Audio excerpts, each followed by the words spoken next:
Traumatic brain injury doesn't always announce itself. Someone can walk in talking, joking, seemingly fine, and still be in real danger. This lecture is about the signs that tell you what a first glance can't. TBI splits into 3 severities, and you already have the tool to sort them. The Glasgow Coma Scale from Lecture 2. 13 to 15 is mild.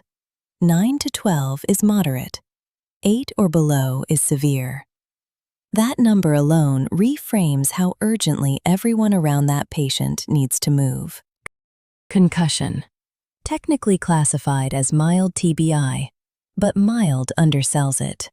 Someone can have normal imaging and still struggle with headaches, confusion, and light sensitivity for weeks. Mild refers to the initial GCS, not the recovery. Basilar skull fractures don't always show up on the outside right away. 2 signs to know: raccoon eyes, bruising around both eyes, and Battle's sign, bruising behind the ears. Neither is instant. Both can take hours, sometimes days, to fully develop. Watch for clear fluid from the nose or ears. That can be cerebrospinal fluid, not just mucus or blood. If you're not sure, look for the halo sign.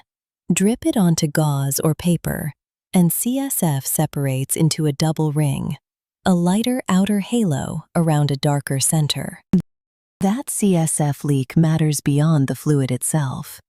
It's an open pathway from outside the body straight to the meninges. That's a real meningitis risk, which is exactly why you never pack the nose or ear to stop that drainage. Here's the concept that changes how you think about TBI. The initial impact is called the primary injury, and you can't undo it. But secondary injury happens in the hours after. Swelling, low oxygen, low blood pressure, all quietly doing more damage than the original hit. That's the entire reason secondary injury exists as a concept.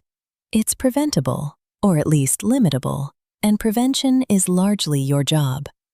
Keep oxygen saturation up. Keep blood pressure adequate. Every intervention is aimed at protecting a brain that's already been hurt once.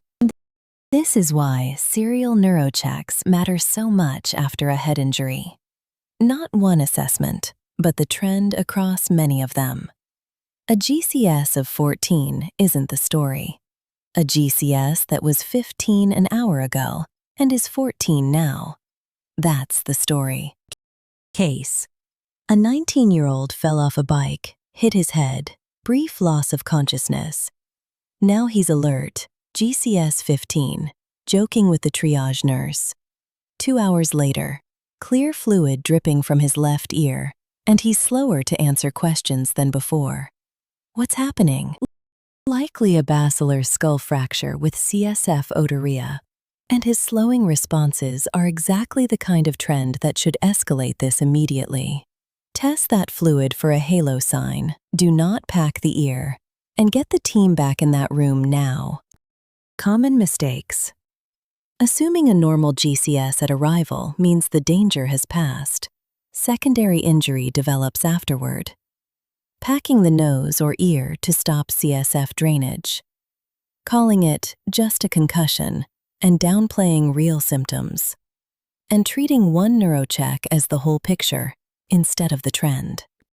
A brain injury is never fully told by the first 5 minutes.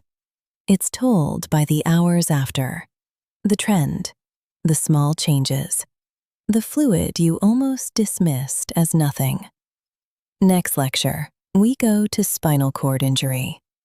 I'll see you there.